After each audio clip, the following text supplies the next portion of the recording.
네, 마가복음의 저자 마가는요, 로마 황제의 복음이 선포되던 시기에, 다시 말해서 로마의 황제가 우리에게 번영과 평화를 줄 것이다 라고 황제의 복음이 선포되던 때에 예수의 복음을 선포했습니다.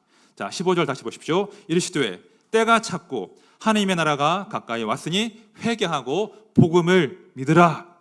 자, 두 가지 명령이 등장합니다. 회개하라, 믿으라. 자, 문법적으로 보면 현재 시제를 사용했고요, 능동태이고요, 명령형입니다. 이게 무슨 말인 거 하니, 예수의 복음을 한번 믿어보지 않을래? 이런 권유가 아니라는 거예요. 권유나 부탁이 아니라 명령이라는 거예요. 현재 지금 즉시 예수의 복음을 믿으라, 우리 왕 예수께 충성하라. 그러니까 마가복음의 저자는 굉장히 담대하고 직설적으로 왕의 소식, 예수의 복음을 증거하고 있습니다. 여러분, 왜 우리는 예수의 복음을 믿어야 합니까? 예수께서 우리의 왕이 되신다는 소식이 왜 우리에게 기쁜 소식이 되는 것입니까? 저는 이제 앞으로 마가복음을 읽어 나갈 텐데 이런 관점으로 마가복음을 볼 겁니다. 정말 예수 그리스도께서 우리의 왕이 되실 만한 분이신가? 정말 예수에게 우리의 인생을 맡겨도 될 것인가? 그런 관점으로 한번 마가복음을 쭉 같이 읽어보겠습니다. 여러분, 우리가 예수께 우리의 인생을 맡길 수 있으려면 설득력이 있어야 되잖아요. 설득력이 있어야 돼요. 오늘 저는 본문 말씀을 통해서 예수의 복음이 설득력이 있는가를 한번 볼 거예요. 특별히 우리 힘으로는 풀어낼 수 없는 그 인생의 부조리에 관해서, 인생의 그 부조리에 관해서 예수께서 어떻게 대안과 해결책을 제시하시는가, 예수께서 어떻게 싸워 나가시는가, 이 관점으로 한번 말씀을 풀어보겠습니다. 성도는요, 신화에 목숨 걸지 않습니다. 성도는 진리에 목숨 거는 사람들이에요. 우리가 함께 이 복음의 진리 속으로 한번 들어가 보겠습니다. 자, 제가 3주 전이죠, 마가복음을 열면서 마가복음 1장 1절부터 15절까지는 마가복음을 여는 문이라고 설명을 드렸습니다. 문이 정말 중요하죠. 오늘 우리가 여실히 깨달았지 않습니까? 문을 잘 이해해야 돼요. 문을 잘 이해해야 되는데 1절과 15절은 문의 틀이 되는 거예요. 자, 1절에서 예수의 복음이 시작되었다. 15절에서 회개하고 예수의 복음을 믿으라. 이렇게 틀이 형성되는 거예요. 그리고 1절과 15절 사이에 예수 그리스도에 관한 두 가지 사건이 삽입되어 있습니다. 자, 9절부터 15절은 세례 받으시는 사건이죠. 그리고 12절부터 13절은 사탄에게 시험 받으시는 내용입니다. 자, 마가가 이 두 사건을 이렇게 삽입해 넣는 것 그냥 한 거 아닌가 아시죠? 굉장한 의미가 있다는 거예요. 중요하다는 거예요. 예수께서 우리의 왕이 되실 때, 우리 인생에 어떤 근본적인 변화가 있을 것인가, 그 내용을 담고 있는 것이 바로 이 두 가지 사건이라는 거예요. 그렇죠? 우리가 한번 찬찬히 이 문의 틀 사이에 삽입된 두 가지 사건의 의미를 살펴보겠습니다. 먼저 예수께서 세례를 받으셨죠. 자, 세례의 의미에 관해서는 제가 무려 4주간 이미 설교를 했습니다. 여러분, 죄가 없는 예수께서 왜 죄의 사함의 세례를 받으십니까? 왜 예수께서 죄의 사함의 세례를 받으시죠? 그것이 예수 그리스도의 사명이기 때문이에요. 그렇죠? 죄를 사하는 것, 그 죄로 인한 그 죽음의 사슬에서 모든 인생들을 건지는 것이 우리 왕의 사명이시기 때문에 인간을 대표해서 세례 받으신 거예요.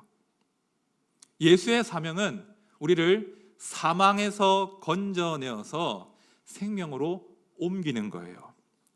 그가 우리를 흑암의 권세에서 건져내사 그의 사랑의 아들의 나라로 옮기셨느니라. 예수께서 세례 받으실 때 물속으로 들어가시거든요. 물속 죽음을 의미하는 거예요. 그 물에서 그 죽음의 권세와 그 죄와 싸우시는 거예요. 그리고 그 물에서 올라오시죠. 뭘 상징합니까? 죄와 죽음의 권세와 싸우셔서 이기셨다. 이걸 상징적으로 보여주는 것이 세례 사건입니다. 이 세례는요, 예수께서 장차 십자가에서 죽으시고 부활하실 것을 미리 보여주는 사건인 거예요. 우리 주 예수는, 우리 왕 예수는 죽음과 싸우시기 위해서, 죽음을 이기시기 위해서 왕으로 이 땅에 오신 것입니다. 저는 이 대목이 기독교와 복음의 탁월함이라고 믿습니다. 여러분, 죽음보다 더한 인생의 부조리가 있습니까? 죽음보다 더한 인생의 부조리가 있을까요? 자, 2022년 기준으로 해서 우리나라에서 하루 평균 1000명 정도가 사망했습니다. 1년으로 하면 37만 명이 사망하는 것입니다. 죽음은요, 굉장히 흔합니다. 일상적입니다. 그런데요, 우리 중에 그 일상적이고 흔한 죽음을 자연스럽고 당연하고 담담한 것으로 받으시는 분이 계십니까? 나 죽는데, 흔한 일인데 그 죽는 거 가지고 그래 라는 분 계십니까? 없죠. 이상하지 않아요? 너무나 흔한데, 너무나 일상적인데 도무지 익숙해지지 않는 것이 죽음이란 말입니다. 인생이 죽음으로 끝난다는 것이 수용이 안 돼요. 억울해요. 부당해요. 어색해요. 그것이 죽음의 부조리예요. 저는 일찍 이제 어릴 때 이 죽음의 부조리를 마주했는데요. 참 인생이 허무해요. 아침에 어머니한테 인사 잘하고 학교에 등교했는데 오후에 영안실에 누워 계신 어머니를 먼 발치에서 봤습니다. 이게 인생이에요. 최근에 제가 너무 사랑하는 우리 하나드림교회 젊은 커플의 가정에 슬픈 일이 있어서 장례식장에 갔는데 어머님의 영정사진이 보이는 거예요. 제가 영정사진을 보는 순간 너무 마음이 슬프더라고요. 제 어머니의 영정사진이 떠오르더라고요. 제 어머니의 영정사진은 웃고 계신 모습이었습니다. 제가 기억하기로 어머니와 제일 처음 갔던 유원지가 그 마산에 있는 도섬이라고 있어요. 도섬 혹시 아십니까? 마산 도섬 유원지. 그 도섬 유원지에서 이제 어머니와 찍은 그 사진을 가지고 영정 사진을 만들었어요. 제가 그 어머니의 영정 사진을 잊을 수가 없어요. 너무나 부조리잖아요. 어머니와 함께했던 너무나 소중한 추억이 이제는 그 죽음의 어떤 영정 사진이 된 거죠. 제가 이번에 그 청년 커플의 어머니의 영정 사진을 보는데 똑같더라고요. 가장 아름다운 순간에 찍은 영정 사진을 다 앞에 두고 죽음의 예식을 우리가 드릴 수밖에 없는 것이죠. 그때 우리가 말입니다. 야, 죽는 거 하루 1000명씩 죽어. 죽으면 당연한 거야. 누구나 죽어. 너무 슬퍼하지 마라고 말할 분 계십니까? 아무도 없죠. 너무나 흔한 것이지만 이 죽음의 부조리 앞으로는 매여 살아가는 존재인 것입니다. 야, 결국은 죽는구나. 인생이 아무리 아등바등 열심히 살아도 결국은 죽는구나. 죽는 데는 순서 없구나. 인생이 허무하구나. 이것이 일찍부터 저에게 이렇게 은연중에 개발된, 형성된 하나의 세계관이었습니다. 인생은 죽는다. 인생은 허무하다. 이것이 저의 세계관이었죠. 이런 세계관을 가진 제가 하필 대학도 철학과에 간 거예요. 제가 철학과에 갔는데 저는 이제 철학 공부할 때 실존주의 철학을 굉장히 좋아했습니다. 니체 이런 사람들 굉장히 좋아했습니다. 너무 저한테 잘 맞는 거예요. 실존주의 이전의 철학은요, 데카르트나 칸트로 대표할 수 있는 이성주의, 합리론 이렇게 정의할 수 있습니다. 이성주의 시대는 이성에 대한 자부심이 상당한 시기였습니다. 우리가 인간의 이성을 잘 훈련시키고 갈고 닦으면 이성의 힘으로 자연 만물의 이치를 알 수 있을 것이고 예측할 수 있을 것이고 통제할 수 있을 것이다. 그렇게 이성을 잘 개발하고 자연을 통제하면 우리가 유토피아를 만들 것이다. 그것이 이성주의 시대의 슬로건이었습니다. 그러나 실존주의는 그 이성주의의 그 오만함의 문제를 제기하는 거예요. 이성? 그런 대단한 건 없어. 그런 완벽한 사유하는 능력은 존재하지 않아. 대신 이 거대하고 이 불확실하고 불안과 두려움과 공포와 전율 가운데 살아가고 있는 가련한 실존이 있을 뿐이야. 이렇게 말한 사람들이 실존주의인 거예요. 이성 대단하지 않아. 그냥 죽음의 공포 앞에 절망할 수밖에 없는 실존이 존재할 뿐이야. 이게 실존주의인 거예요. 얼마나 매력적입니까? 매력이 없습니까? 정직하잖아요. 인간에 대해서.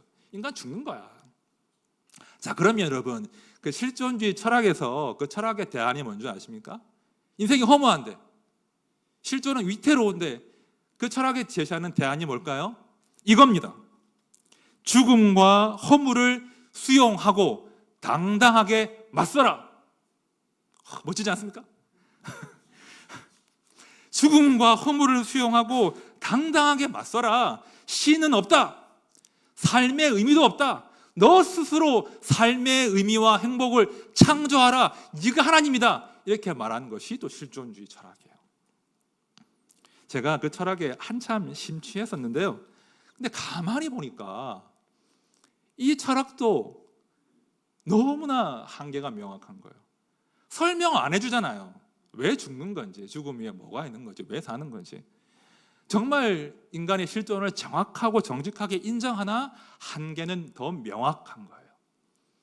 그런 중에 제가 은혜를 받고 성경 가운데서 답을 찾기 시작했습니다. 제가 말씀을 보니까요, 성경은요, 인간의 실존에 대해서 철학보다 훨씬 이전에 아주 정확하게 직설적으로 진단하고 있더라는 거예요. 우리 히브리서 말씀, 2장 말씀 같이 한번 읽어봅시다. 시작.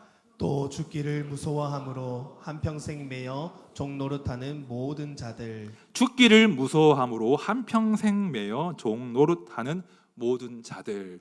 자, 세 번역은 이 대목 이렇게 번역해요. 일생 동안 죽음의 공포 때문에 종노릇하는 사람들이라고 이 대목을 번역하고 있습니다. 제가 이 구절을 읽는데요, 전율을 느꼈습니다.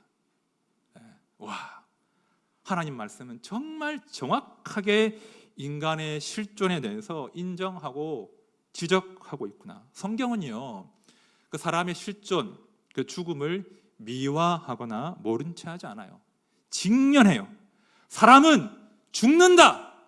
반드시 죽는다. 사람이 얼마나 무기력한 존재인지를 성경은 정확하게 진단해요.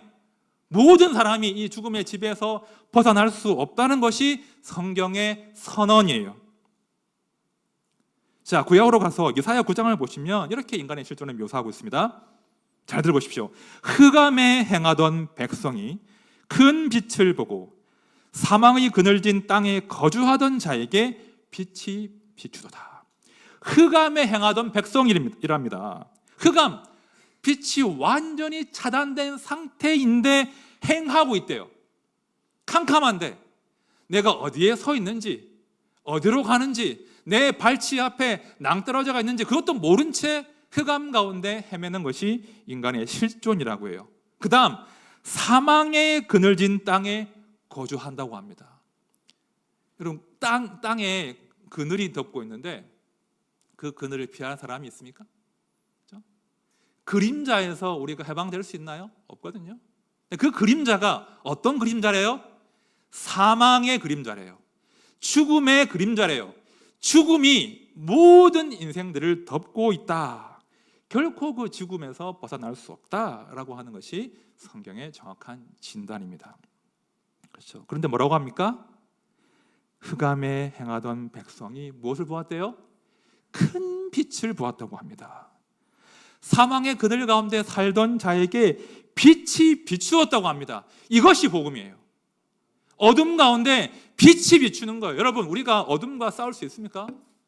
어두울 때 어둠을 향해서 펀치를 날리면 어둠이 아프다고 물러갑니까? 사망에게 우리가 대들면 이길 수 있나요? 아니에요. 밖에서 빛이 비추어야 합니다. 밖에서 생명이 찾아오셔야 돼요. 그죠?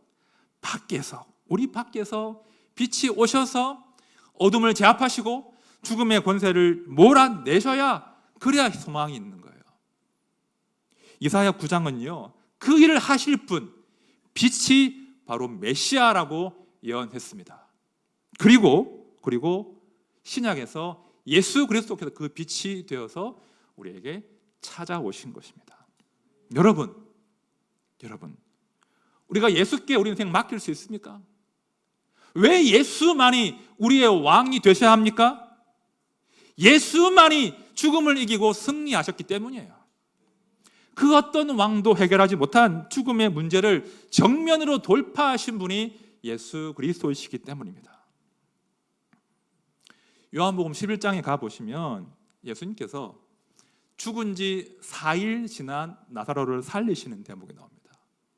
예수께서 나사로의 무덤으로 가시는데요, 어떻게 반응하는지 아십니까? 자, 요한복음 11장 33절 이하 말씀 제가 읽어볼게요. 예수께서 그가 우는 것과 또 함께 온 유대인들이 우는 것을 보시고 심령의 비통이 여기시고 불쌍히 여기사 이르시되 그를 어디 두었느냐 이르되 주여 와서 보옵소서 하니 예수께서 눈물을 흘리시라. 제가 굉장히 좋아하는 대목입니다. 예수께서 우십니다. 나사로의 무덤 앞에서. 왜 우실까요? 슬퍼서 우실까요? 그 정도라면 우리 예수 믿을 필요 없어요. 다 울잖아요, 사람은. 예수께서 왜 우실까요? 지금 이 울음은 비통한 눈물인 거예요. 분노하신 거예요. 내 백성이 사망 가운데 빠져 있는 그 모습을 보시고 우리 주께서 왕께서 비통해 하시는 겁니다. 내 백성이 죽음의 지배 가운데 죽는 그 모습을 보고 내 사람이 죽음 가운데 빠진 것을 보고 분노하신 거예요. 그래서 오신 거예요. 자, 그런데 말입니다. 만약 이 정도로 보험소가 맞췄다면 우리가 예수를 믿을 필요가 없습니다. 그 다음 어떻게 하십니까? 자, 11장 43절 말씀 우리 다 같이 읽어봅시다. 시작. 이 말씀을 하시고 큰 소리로 나사로야 나오라 부르시니. 자, 이 말씀을 하시고 뭐라고 하십니까? 큰 소리로 모두가 들을 수 있도록 나사로야 나오라 하십니다. 여러분, 죽은 지 4일 지났대요. 썩어서 냄새가 난대요. 죽은 사람에게 걸어 나오라 이 명령 누가 할 수 있습니까? 정신 나간 사람이 아니라면 진짜 하나님밖에 할 수 없는 말이에요. 이런 담대한 선포를 할 수 있는 분은 정신이 나간 사람이거나 아니면 하나님이시거나 둘 중 하나인 것이죠. 나사로가 어떻게 합니까? 살아나오잖아요. 걸어 나오잖아요. 사망을 이기고 나오잖아요. 여러분, 예수께서 십자가 위에서 죽으셨습니다. 죽음이 예수를 정복하려고 했습니다. 그러나 우리 예수께서 3일 만에 부활하셨지요. 그렇죠? 죽음을 이기신 거예요. 죽음을 정복하신 거예요. 부활하셔서 모든 믿는 자들의 부활의 첫 열매가 되신 겁니다. 그런 이유로 예수를 믿는 사람들은 이런 고백을 할 수 있다는 거예요. 우리가 살아도 주를 위하여 살고 죽어도 주를 위하여 죽나니 우리가 사나 죽으나 주의 것이로다. 이것이 우리의 고백이 될 수 있는 것입니다. 여러분, 죽는 거 두려우십니까? 두려워하지 마십시오. 두려워하지 마십시오. 사나 죽으나 우리는 주의 것입니다. 사나 죽으나 우리의 인생은 영원토록 주의 것입니다. 우리는 죽음의 공포 때문에 종노릇하는 사람이 아니라 죽음을 이기신 예수와 함께 영생을 사는 사람들이에요. 이 믿음이 우리를 살리게 하는 겁니다. 그러므로 여러분, 회개하고 예수의 복음을 믿으십시오. 예수를 나의 왕으로 영접하십시오. 예수는요, 실로 우리의 왕이 되시기에 충분하시다는 거예요. 이제 한번 다음 사건으로 넘어가 보겠습니다. 다음 사건은요, 예수님에 관한 두 번째 사건은 이제 시험 받으시는 내용이죠. 자, 13절 상반절을 제가 볼게요. 광야에서 40일을 계시면서 사탄에게 시험을 받으시며. 자, 마가복음은 이 대목을 간단하게 하기 때문에 마태복음의 도움을 좀 받아야 될 텐데요. 자, 사탄의 시험은 세 가지였죠. 첫 번째가 뭐였습니까? 돌들을 빵이 되게 하라, 떡이 되게 하라. 두 번째는 성전 꼭대기에서 뛰어내리라, 네가 얼마나 큰 사람인지를 과시하라. 두 번째였고요. 자, 셋째 시험에서 이 모든 시험의 본질이 드러납니다. 자, 마태복음 4장 9절 말씀 우리 같이 봅시다. 시작. 이르되 만일 내게 엎드려 이 모든 것을 내게 주리라. 자, 이 대목은요, 사단의 시험, 예수께서 직면하신 그 싸움의 실체가 무엇인지 보여주는 거예요. 자, 시험의 핵심 한마디로 이겁니다. 네가 세상에서 짱 먹어라, 이거예요. 하나님이 어딨냐? 마음껏 욕망하고 마음껏 성공하고 마음껏 인정받고 세상을 다 가져라. 하나님 눈치 보지 마라. 나에게 절하면 돼. 나에게 절하고 모든 것들 다 가져라. 이것이 이 시험의 핵심이에요. 그런데 주께서 뭐라고 하십니까? 4장 10절이에요. 예수께서 말씀하시되 사탄아 물러가라, 기록되었으되 주 너희 하나님께 경배하고 다만 그를 섬기라고 하십니다. 자, 9절과 10절을 잘 비교해 보십시오. 사탄의 시험의 핵심은 이거예요. 누구를 경배할 것인가? 누구를 경배할 것인가? 자, 창세기 3장 이후로 사탄은 사람을 지속적으로 속여왔습니다. 하나님 뭐라네? 네가 하나님 돼. 하나님 없는 세상이 정말 자유와 해방의 세상이야. 이것이 사탄이 지속적으로 제안하고 있는 세계관이에요.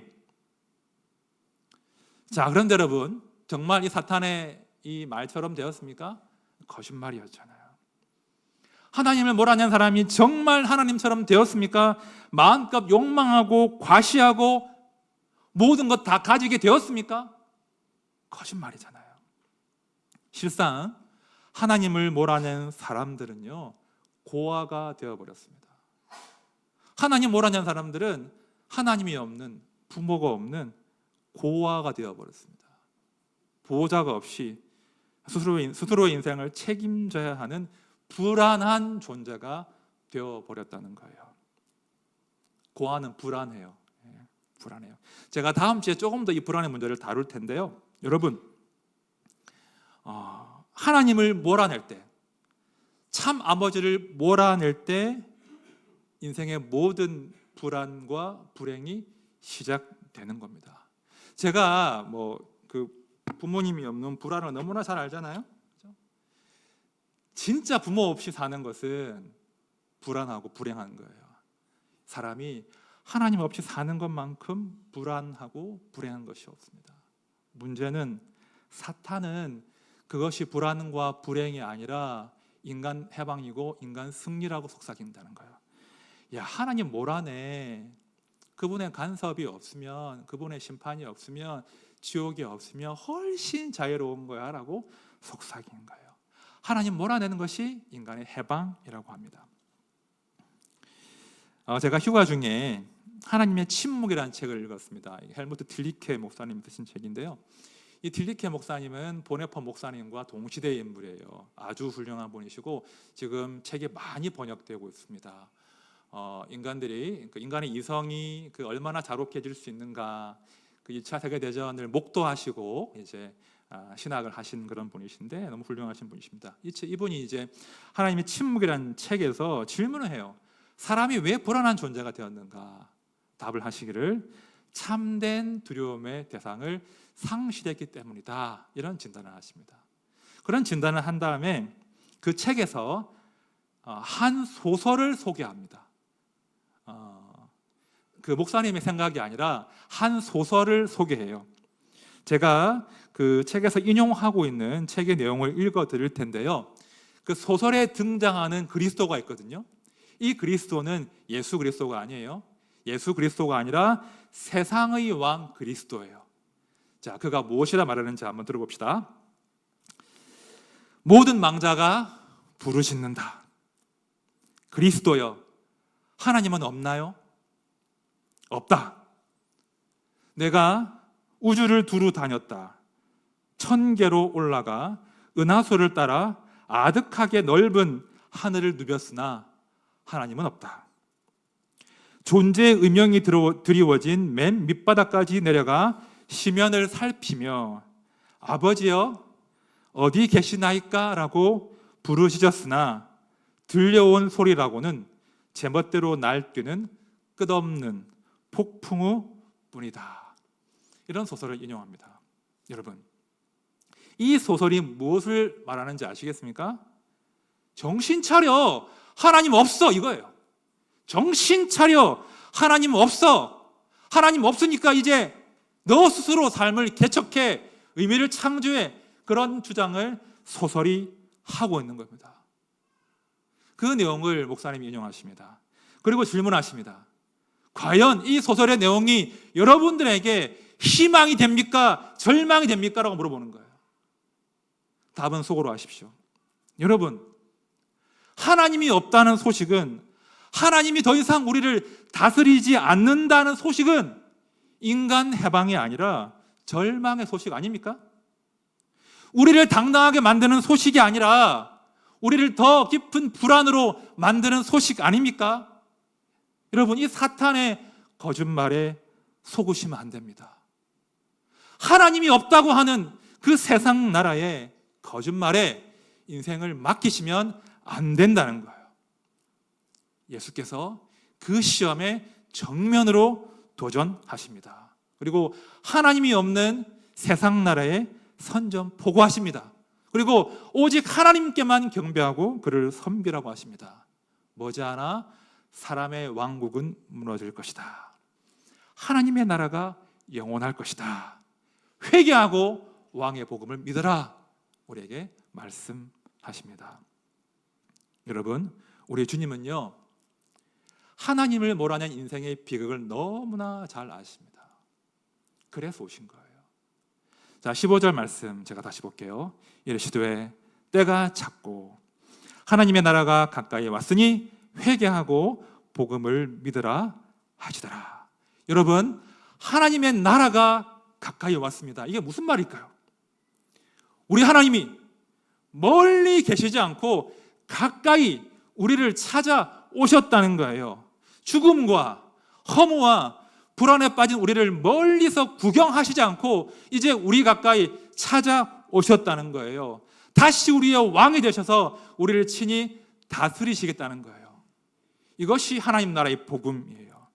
이제 우리는 이 복음을 믿고 더 이상 고아가 아니라 하나님의 사랑받는 아들과 딸로 이 땅을 살아가는 것입니다. 우리는 회개하고 예수의 복음을 믿어야 합니다. 이제 말씀을 정리하겠습니다. 회개한다는 말은 헬라어로 메타노에오라는 단어를 쓰는데 마음을 고쳐먹다, 마음을 고쳐먹다 이런 뜻입니다.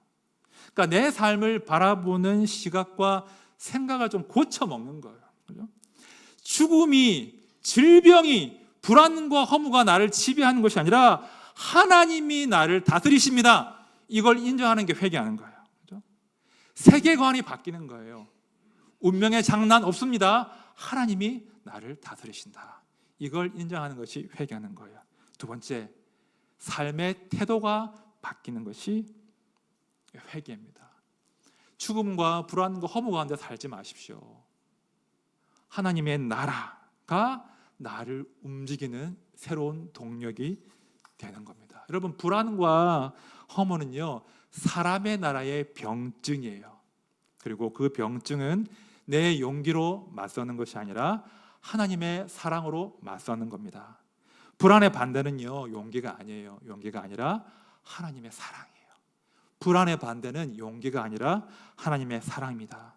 그리스도의 사랑이 우리를 강권하시는도다. 그리스도의 사랑이 우리를 휘어잡습니다. 그리스도 왕의 사랑이 우리를 휘어잡습니다. 우리는 왕의 지배 가운데 사는 자가 된 것입니다. 이것이 회개한 자들이 누리는 새로운 나라의 실체입니다. 우리는 죽음과 허무에 봉사하는 사람이 아니라 하나님의 사랑받는 백성입니다.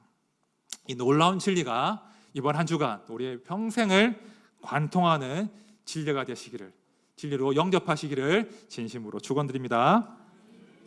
우리 찬양합시다. 자주 불렀던 찬양이지만요, 주는 완전합니다라는 찬양 아시죠? 예수의 복음은, 천국은 가난한 자에게만 한다고 했습니다. 그 가난함의 실체는 내가 얼마나 무기력한 자인지를 인정하는 거예요. 내가 얼마나 무기력한 자인가를 인정하는 그곳에 복음의 능력이 임합니다. 주님만이 완전하십니다. 제 삶을 왕께서 다스려 주십시오. 우리 함께 고백합시다.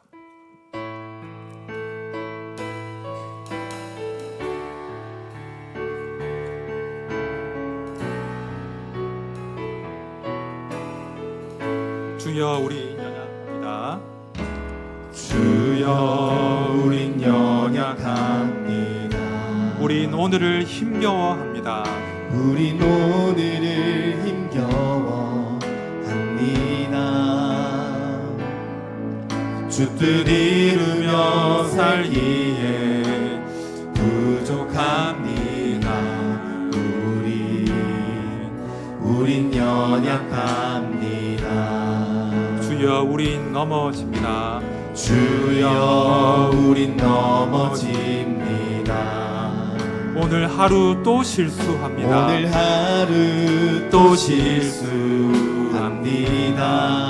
주의 긍휼을 구하는 죄인입니다. 긍휼을 구하는 죄인입니다. 우리 주만 바라봅니다. 한없는 주님의 은혜, 한없는 주님의 은혜 온 세상 위에 넘칩니다. 온 세상 위에 넘칩니다. 가릴 수 없는 주여 온 땅 위에 충만합니다. 주님만이 길이 우린 그 길 따라갑니다. 그날에 우리를 이루신 주는 완전합니다. 한없는 주님의 은혜, 한없는 주님의 은혜 온 세상 위에 넘칩니다. 가릴 수 없는 주여 온 땅 위에 충만합니다. 주님만이 길이 우린 그 길 따라갑니다. 그날에 우리를 이루신 주 우리 한 번 더 고백합시다. 한없는 주님의 은혜, 한없는 주님의 은혜 온 세상 위에 넘칩니다. 가릴 수 없는 주여 온 땅 위에 충만합니다.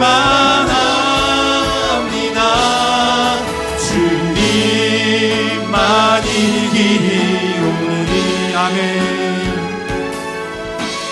우린 그 길 따라갑니다. 그날에 우리를 이루신 주는 완전한 눈을 들어서 우리의 왕을 봅시다. 눈을 들어 주를 보라. 내 모든 영여 주께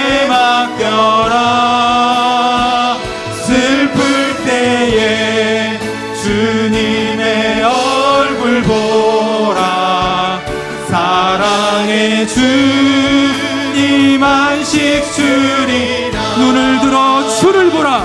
눈을 들어 주를 보라. 내 모든 염려 주께 맡겨라. 슬플 때에 주님의 얼굴 보라. 사랑의 주님 우리 마지막 한 번 더 고백합시다. 눈을 들어 주를 보라. 눈을 들어 주를 보라. 내 모든 염려 주께 맡겨라. 슬플 때에 주님의 얼굴 보라. 사랑의 주님 안식 주리라. 여러분, 예수 그리스도의 복음이, 예수가 우리의 왕이 되시고 예수가 우리 인생을 다스리시고 예수가 영원토록 우리의 인생을 책임지신다는 이 소식이 우리에게 얼마나 기쁜 소식입니까? 제가요 2학기 개강을 앞두고 너무 불안한 거예요. 또 잘 해낼 수 있을까? 잘 해낼 수 있을까? 또 어떤 변화와 성장을 꿈꿔야 할까? 엄청난 부담과 불안이 저를 엄습하는 겁니다. 오늘 새벽에 눈을 떴는데 시계가 4시 44분인 거예요. 왜 하필 4시 44분에 눈을 떴을까? 또 막 불안과 연결해지는 거죠. 그런데 제가 곧바로 복음을 선포했습니다. 여러분, 불안과 두려움과 염려는 우리를 지배할 수 없습니다. 죽음은 우리 인생의 왕이 아닙니다. 예수 그리스도가 우리의 왕 되십니다. 우리를 다스리십니다. 우리가 그 왕의 복음을 내 인생 가운데, 내 아이들, 딸의 인생 가운데 선포하는 거예요. 예수가 다스리신다. 지금의 실패와 절망과 허무가 너를 다스리지 않아. 예수가 다스리신다. 이것이 예수의 복음이에요. 우리의 믿음으로 선포하며 고백합시다. 주여, 예수께서 나의 왕으로 내 인생을 다스려 주시옵소서. 내가 예수의 다스림 가운데 왕의 아들로 딸로 살게 해주십시오. 우리 남편과 아내와 우리 아들과 딸과 예수를 왕으로 보신 그 멋지고 복된 삶을 기억코 살게 해주십시오. 우리 함께 믿음으로 고백합시다. 기도합시다.